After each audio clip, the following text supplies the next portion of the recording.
文化新眼界来看，文化部第10号时宣布，今年开始企业评鉴要搁加一项指标，若是支持艺文产业的公司就会当加分，希望企业会当带头来协助咱国内的艺文发展。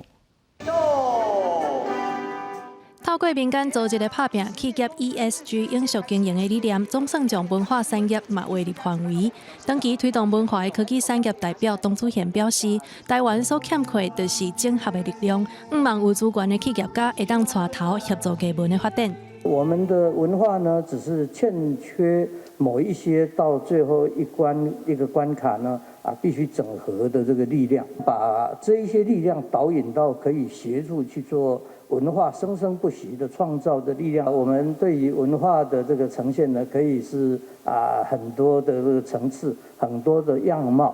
文化部初九伫国家戏剧院办记者会，宣布对2023年开始促进文化发展，正式变做公司永续发展的指标。未来对文化活动有贡献的公司，伫企业评鉴会当加分。听到这个消息，艺文界表示欢迎。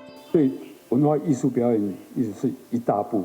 一个社会不能只有科技或是资本市场，一定要有人文素养的社会。那至于艺文呢？我想这是企业精神的必要。那企业家支持我们呢，其实就是支持这些良能跟美好的艺文艺术。